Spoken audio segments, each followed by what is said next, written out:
Hello students, welcome to our channel. आज के इस वीडियो में मैं आप लोग को पढ़ाने वाला हूँ क्लास 11th इकोनॉमिक्स से चैप्टर नंबर 7 और आज का हमारा टॉपिक है Indian economy after independence. Basically ये वाला टॉपिक आप लोग की बुक के अंदर 5 मार्क्स में देके रखा है एक्सरसाइज में, ठीक है। पर ये वाले क्वेश्चन से ज्यादा चांसेस ना बिफोर इंडिपेंडेंस वाले के होते हैं एग्जाम में पूछे जाने के। पर ये टॉपिक भी इंपॉर्टेंट है तो वीडियो को एंड तक जरूर देखना जिससे आपको पूरा टॉपिक बहुत अच्छे से समझ में आ जाए।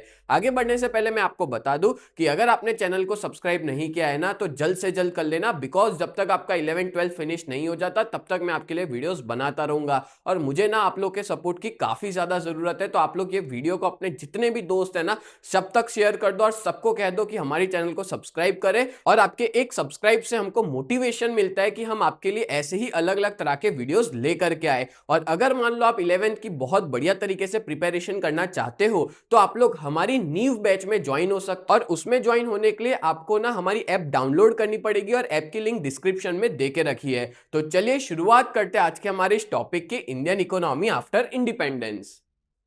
तो टॉपिक के अंदर शुरुआत में क्या देके रखा है, इमीडिएटली आफ्टर इंडिपेंडेंस। देखो जैसे ही हमको आजादी मिली थी ना, अब आपको पता ही है आजादी के टाइम पे अपने पास कुछ भी नहीं बचा था, सब कुछ लूट के ले गए थे जो अंग्रेज थे, ब्रिटिशर्स थे वो लोग। अब इंडिपेंडेंस के इमीडिएटली बाद इंडिया की इकोनॉमिक्स को बहुत से अलग अलग टाइप्स के चैलेंजेस फेस करने पड़े डेवलपमेंट के लिए। और आज की डेट में इंडिया ना एक डेवलपिंग कंट्री माना जाता है with some areas of lower development. कोई कोई एरियाज में हमारा डेवलपमेंट बहुत कम है, कुछ कुछ में हम डेवलप हो रहे हैं, शोइंग मच इंप्रूवमेंट। और अभी हम लोग भी काफी इंप्रूवमेंट जो है वो देखने को मिल रही है। In current times we look characteristics of India as a less developed and as a developing nation both. अभी ना हम लोग जो टॉपिक पढ़ने वाले हैं उसमें ये देखेंगे कि जब इंडिया लेस डेवलप्ड था तब उसकी सिचुएशन क्या थी और जब इंडिया डेवलपिंग हुआ तब इसकी सिचुएशन क्या है। क्योंकि आजादी के बाद हमारी कंट्री लेस डेवलप में आती थी। आपको पता है इस पूरी दुनिया में 3 तरह की कंट्री होती है,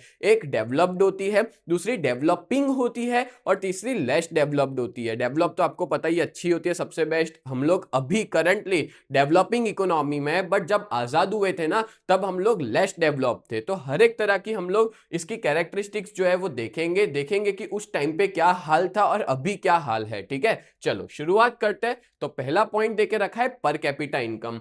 तो according to human development report, अच्छा ये ह्यूमन डेवलपमेंट रिपोर्ट से ना एक्सरसाइज का एक क्वेश्चन याद आता है। एक्सरसाइज में 1 मार्क में क्वेश्चन दिया है कि वो प्रिपेयर्स ह्यूमन डेवलपमेंट रिपोर्ट, ऐसा एक क्वेश्चन है। तो याद रखना ह्यूमन डेवलपमेंट रिपोर्ट जो प्रिपेयर करता है ना वो यूएनडीपी करता है। यूएनडीपी मतलब यूनाइटेड नेशंस डेवलपमेंटल प्रोग्राम। वो जो है वो प्रिपेयर करता है ह्यूमन डेवलपमेंट रिपोर्ट को। तो इस रिपोर्ट के हिसाब से अपनी कंट्री की जो पर कैपिटा इनकम है, अच्छा बात करें तो बहुत से बच्चों को नहीं पता होता पर कैपिटा इनकम क्या है। तो याद रखना पर कैपिटा इनकम मतलब होता है कंट्री में जो एवरेज इनकम होती है पर पर्सन की, उसको पर कैपिटा इनकम कहा जाता है। तो 2013 में अपने कंट्री में पर पर्सन की जो एवरेज इनकम थी वो कितनी थी, $5,150 थी, ठीक है। ये ईयरली बेसिस पे होता है और जो काफी ज्यादा कम थी डेवलप कंट्रीज से, ठीक है। मतलब जो यूएसए है या रशिया, जो मेन बड़ी बड़ी कंट्रीज है, नॉर्वे, यूएसए, जर्मनी, इंग्लैंड,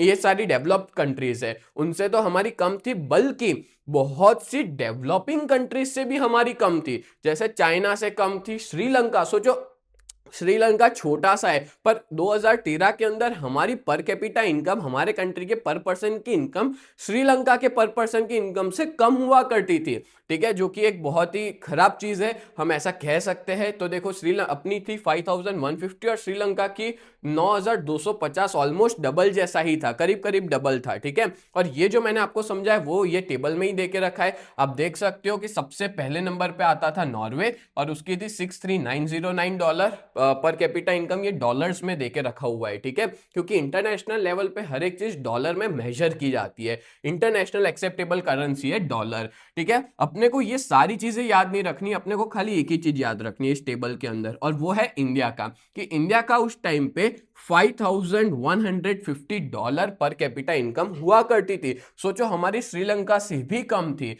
ठीक है। तो अब तो बट धीमे धीमे बढ़ गई है, अभी श्रीलंका तो बहुत पीछे चला गया है, उसकी इकोनॉमी पूरी डूब चुकी है, ठीक है। चलो नेक्स्ट आगे बढ़ते हैं नंबर 2 पे, एग्रीकल्चर। अच्छा, इंडिया जो है ना वो एक एग्रीगियन कंट्री है। एग्रीगियन कंट्री का मतलब होता है कि इंडिया में एग्रीकल्चर खूब होता है, और शुरुआत से देश आजाद हुआ तब से लेके आज की डेट में भी एग्रीकल्चर बहुत ज्यादा बड़े लेवल पे देखने को मिलता है। और the share of agriculture sector in employment has gradually decline. मतलब पहले ना जब देश आजाद हुआ था तब काफी सारे लोग, खूब सारे लोग जो है वो एग्रीकल्चर सेक्टर में जुड़े थे और एग्रीकल्चर सेक्टर में काम करते थे। बट अब वो धीमे धीमे क्या हो गया है, डिक्लाइन हो गया है। एम्प्लॉयमेंट जो है वो धीमे धीमे कम होता जा रहा है, लोग अब दूसरे सारे सेक्टर में शिफ्ट हो रहे हैं। And still relatively higher, but फिर भी इतना कम होने के बावजूद भी अपनी कंट्री में सबसे ज्यादा एम्प्लॉयमेंट एग्रीकल्चर सेक्टर ही जनरेट करता है।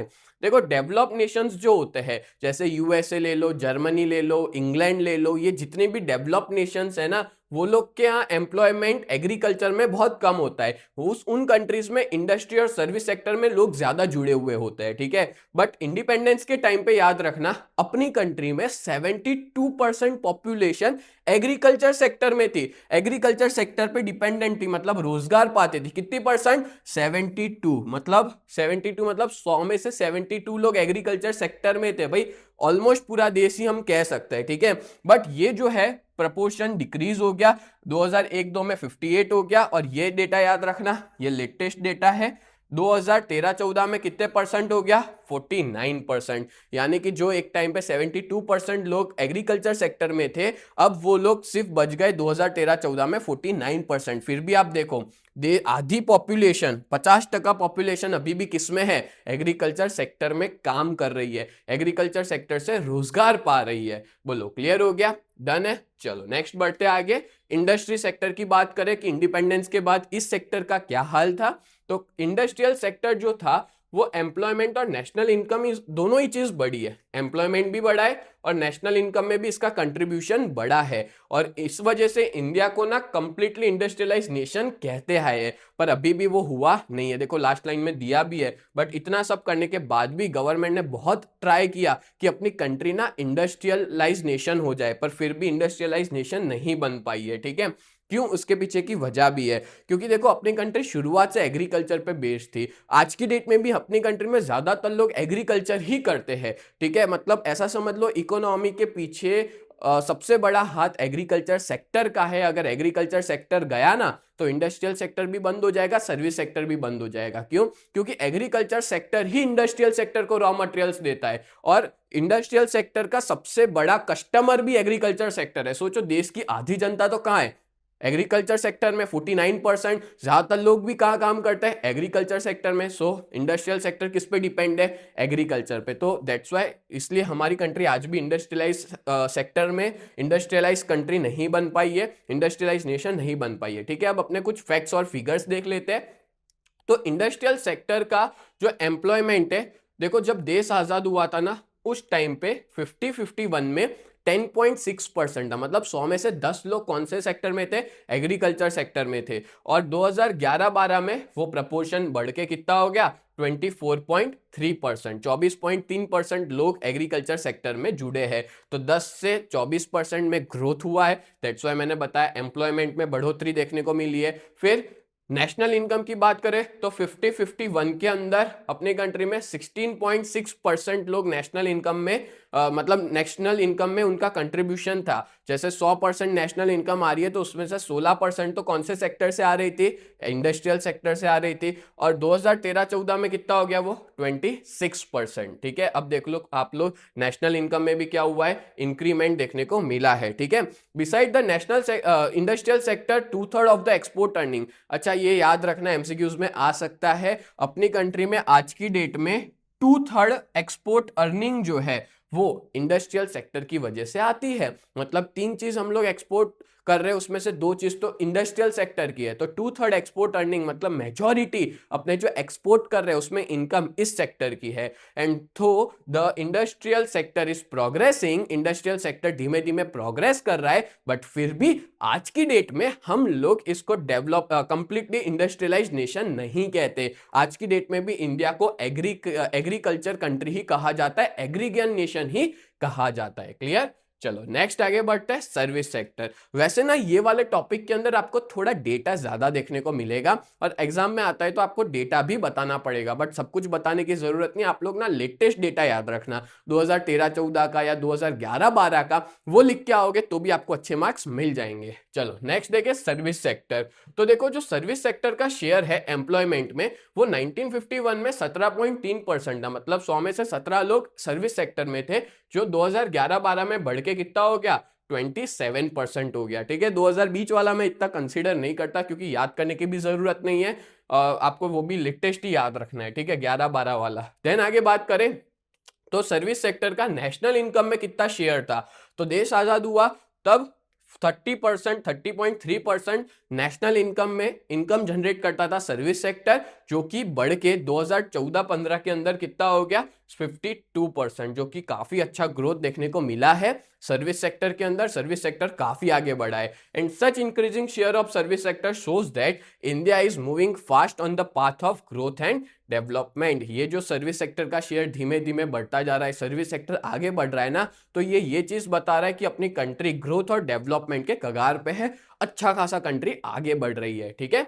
चलो नेक्स्ट आगे बढ़ते हैं। आगे बढ़ने से पहले मैं आप लोग को बहुत इंपॉर्टेंट इंफॉर्मेशन देना चाहता हूं। अगर आप लोग 11 जीएसईबी कॉमर्स में हो और अपनी प्रिपरेशन बहुत ही बढ़िया तरीके से करना चाहते हो ना, तो आप लोग हमारी इस बैच में ज्वाइन हो सकते हो। हमारी बैच का नाम है न्यू बैच, जहां पे हम लोग 4 सब्जेक्ट पढ़ाते हैं, अकाउंट, स्टैटिस्टिक्स, इकोनॉमिक्स और ओसीएम। और इन चारों सब्जेक्ट के आपको लाइव लेक्चर्स भी हम मिल जाएंगे, मतलब मंडे टू सैटरडे हर रोज लाइव लेक्चर्स पढ़ाते हैं, as well as recorded videos भी प्रोवाइड करते हैं। आपको यहाँ पे रेगुलर टेस्ट दे पाओगे, साथ में हैंड रिटन नोट्स मिल जाएंगे, 24/7 डाउट सॉल्यूशन प्रोवाइड किया जाता है। और इस पूरे बैच की प्राइस जो है वो बहुत ही ज्यादा रिजनेबल है, 2999 पूरे साल के लिए, जब तक आपका 11th फिनिश नहीं हो जाएगा तब तक के लिए। और हमारी बहुत ही बढ़िया सी टीम है। मैं आप लोग को इकोनॉमिक्स और ओसीएम पढ़ाऊंगा, कल्पेश सर आपको अकाउंट्स पढ़ाएंगे, हिमल सर आपको स्टैटिस्टिक्स पढ़ाएंगे। और अगर आप लोग इस बैच के बारे में और ज्यादा डिटेल में पता लगाना चाहते हो तो आप लोग हमारी वेबसाइट को विजिट कर सकते हो। हमारी वेबसाइट का नाम है www.ugt.co.in। इस वेबसाइट पे आप लोग विजिट कर सकते हो।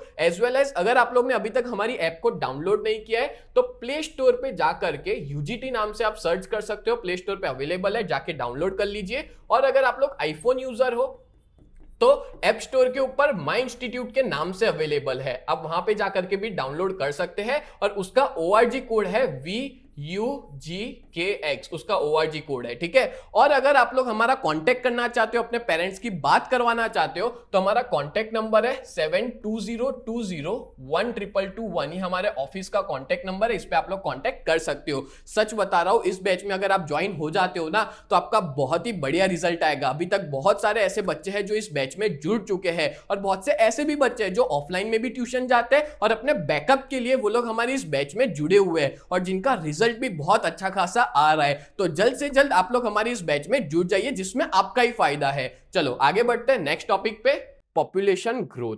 तो देखो पॉपुलेशन ग्रोथ जो है वो एक कैरेक्टरिस्टिक्स है लोअर डेवलपमेंट की। अपनी कंट्री में ना सबसे बड़ी दिक्कत यही है कि पॉपुलेशन काफी ज्यादा तेज बढ़ रही है। अब पॉपुलेशन ज्यादा बढ़ेगी तो पता है प्रॉब्लम क्या होगा, सबको थोड़ी काम मिलेगा, तो अनएम्प्लॉयमेंट बढ़ेगा, अनएम्प्लॉयमेंट बढ़ेगा तो गरीबी बढ़ेगी। तो ये एक सबसे बड़ा प्रॉब्लम है कि पॉपुलेशन को कंट्रोल करना पड़ेगा। देखो चाइना ने तो काफी हद तक अपनी पॉपुलेशन को कंट्रोल कर लिया है। आज की डेट में इंडिया का फर्स्ट नंबर आता है पूरे वर्ल्ड में पॉपुलेशन में, फिर सेकंड चाइना हो गया है। पहले फर्स्ट चाइना था, सेकंड इंडिया था, बट हमने उसमें भी उनसे आगे निकल गए, अपने फर्स्ट पे आ गए और चाइना सेकंड हो गया। ठीक है, तो there has been an average annual increase of 1.5%। अब देखो हर साल 1.5% पॉपुलेशन बढ़ती है इंडिया में। ठीक है, इंडिपेंडेंस के बाद। तो ये क्या शो करता है, पॉपुलेशन एक्सप्लोशन शो करता है कि बहुत ज्यादा पॉपुलेशन एक्सप्लोड हो गई है, काफी ज्यादा बढ़ गई है। और इंडिया की बात करें तो 1901 में 23.84 करोड़ लोग थे, और जो बढ़ के 1951 में हो गए 36.1 करोड़, और जो 2001 में थे 102 करोड़। पता है आपको 2000 के अंदर हमने सेंचुरी क्रॉस कर ली थी, 100 करोड़ पार कर लिए थे, और 2011 का लेटेस्ट डेटा देखे तो 121.02 करोड़ लोग अपनी कंट्री में थे। तो आपको यहाँ पे अगर याद रखना है तो दो ही चीज याद रखना है, एक 1951 और एक 2011। And such high growth rate of population has remained matter of concern. और इतनी ज्यादा जो पॉपुलेशन बढ़ रही है ना, वो एक मैटर ऑफ कंसर्न है, यानी कि बहुत दिक्कत वाली चीज है, इस पर ध्यान देने की जरूरत है, ठीक है। क्योंकि पॉपुलेशन की वजह से काफी और प्रॉब्लम्स भी क्रिएट होती है। देन बात करें नंबर 6, पॉवर्टी। देखो इंडिया की जो इकोनॉमी है, ठीक है, उसमें बहुत बड़े लेवल पे आपको एब्सोल्यूट पॉवर्टी देखने को मिलती है, काफी ज्यादा पॉवर्टी देखने को मिलती है, और काफी सारी पॉपुलेशन पॉवर्टी लाइन के बिलो रहती है। यानी कि आपको पता होगा पॉवर्टी लाइन जिसको अपने गरीबी रेखा कहते हैं, तो गरीबी रेखा के नीचे काफी सारी पॉपुलेशन रहती है। बट अब लोग गरीबी रेखा से निकल रहे हैं बाहर, उनकी इनकम बढ़ रही है, वो पॉवर्टी से बाहर आ रहे हैं, ठीक है। पता है आपको 1973-74 के अंदर अपनी कंट्री में 54.9%, आधे से ज्यादा देश गरीबी रेखा में था, पॉवर्टी लाइन के अंदर आता था, ठीक है। बट धीमे धीमे वो रिड्यूस होता गया, और 2011-12 में 21.9% लोग पॉवर्टी लाइन में रह गए, ठीक है। जो 54% था, जो सीधा कितना आ गया 21.9%। तो भाई गरीबी धीमे धीमे इंडिया में कम हुई है, लोग गरीबी से बाहर निकले हैं। देन नंबर 7 की बात करें, अनएम्प्लॉयमेंट। तो इंडिया के अंदर ना स्ट्रक्चरल अनएम्प्लॉयमेंट देखने को मिलता है। स्ट्रक्चरल अनएम्प्लॉयमेंट का मतलब होता है जो लॉन्ग टर्म अनएम्प्लॉयमेंट होता है, कोई नई टेक्नोलॉजी आती है उसकी वजह से लोग बेरोजगार हो जाते हैं, जैसे मान लो जेसीबी मशीन्स ये सब आया, तो जो फिजिकल लेबरर्स थे वो बेरोजगार हो गए, उनको काम नहीं मिल रहा है, ठीक है। तो स्ट्रक्चरल अनएम्प्लॉयमेंट काफी देखने को मिलता है तो इंडिया के अंदर, जिसकी वजह से अनएम्प्लॉयमेंट की प्रॉब्लम बढ़ रही है। कुछ डेटा मैं आपको बता दूं तो 1951 में 33 लाख पीपल अनएम्प्लॉयड थे, बेरोजगार थे। एंड अकॉर्डिंग टू NSSO, ये फुल फॉर्म याद रखना, नेशनल सैंपल सर्वे ऑर्गेनाइजेशन, इनके हिसाब से 1999-2000 में 7.31% टोटल पॉपुलेशन अनएम्प्लॉयड थी। 2004-5 में अनएम्प्लॉयमेंट बढ़ा, 8.2% हुआ, फिर वो डिक्रीज हुआ 9-10 में 6.6, और आखिरी में 2011-12 में अपनी कंट्री में अनएम्प्लॉयमेंट था 5.6%। तो इसमें याद क्या रखना है आपको, सिर्फ ये वाला डेटा, ठीक है। 2011-12 में कितना अनएम्प्लॉयमेंट था, तो भाई 5.6%, यानी कि 100 में से 5.6%, 100 में से 5 लोग मान लो या 6 लोग मान लो, 100 में से 6 लोग बेरोजगार थे, ठीक है, जो कि रेशियो काफी कम हुआ है पहले के कंपैरिजन में। बात करें रूरल एरियाज में, तो रूरल एरियाज यानी कि गांव के अंदर आपको ना ज्यादातर डिस्गाइज्ड अनएम्प्लॉयमेंट देखने को मिलेगा, और डिस्गाइज्ड अनएम्प्लॉयमेंट बहुत ज्यादा है गांव के अंदर। अच्छा, डिस्गाइज्ड अनएम्प्लॉयमेंट क्या होता है मैं आपको समझाता हूं, ध्यान से सुनना।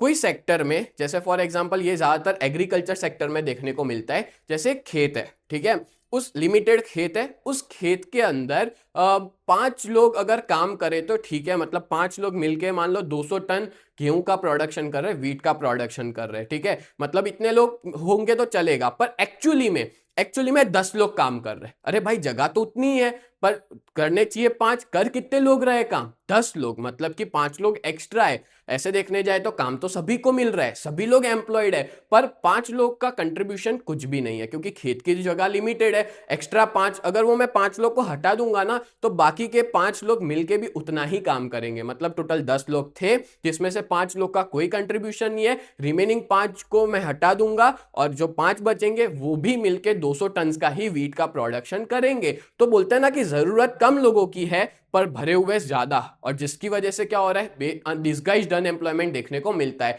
तो जो एक्स्ट्रा लोगों को हम हटा देते हैं वो डिस्गाइज्ड अनएम्प्लॉयमेंट में आता है, और डिस्गाइज्ड अनएम्प्लॉयमेंट को ना हम लोग मेजर नहीं कर सकते, क्योंकि मैंने बताया ना कि किन 5 लोगों को हटाओ, किन 3 लोगों को हटाओ, दैट्स व्हाई इसको हम लोग प्रॉपर तरीके से मेजर नहीं कर सकते। देन आगे बात करें तो लास्ट पॉइंट है नंबर 8, ह्यूमन डेवलपमेंट। आपको पता है ह्यूमन डेवलपमेंट के अलग अलग इंडाइसिस है। इंडाइसिस मतलब के जैसे average life expectancy. Average life expectancy मतलब होता है कि जब एक बच्चा पैदा होता है ना तब से लेके वो कब तक जिएगा। जैसे इंडिया की एवरेज लाइफ एक्सपेक्टेंसी आज की डेट में 68 ईयर्स है, कि कोई बच्चा पैदा होता है या एवरेज कंट्री में लोग 68 ईयर्स जीते हैं तो उसको एवरेज लाइफ एक्सपेक्टेंसी कहते हैं। लिटरेसी तो पता होगा आपको, जेंडर रेशियो पता होगा, इन्फेंट मोर्टालिटी रेट ये क्या होता है? तो इन्फेंट मोर्टालिटी रेट मतलब कोई ऐसा बच्चा जो जिसकी 1 साल की उम्र अभी खत्म नहीं हुई है, अभी 1 साल उसका पूरा नहीं हुआ है, उससे पहले जब वो मर जाता है ना तो उसको इन्फेंट मोर्टालिटी रेट में कंसीडर किया जाता है। और ये क्या शो करता है कि इंडिया का जो रैंक है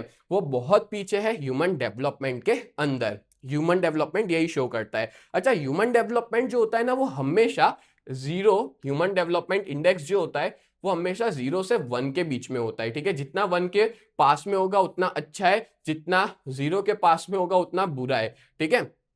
तो देखते हैं अपना ह्यूमन डेवलपमेंट इंडेक्स क्या था। तो 2000 में 0.463 था जो कम था, 2010 में 0.547 हुआ, फिर 2012 में 0.554 हुआ, 2013 में ये लेटेस्ट डेटा है आपके बुक के हिसाब से 0.586 2013 में था।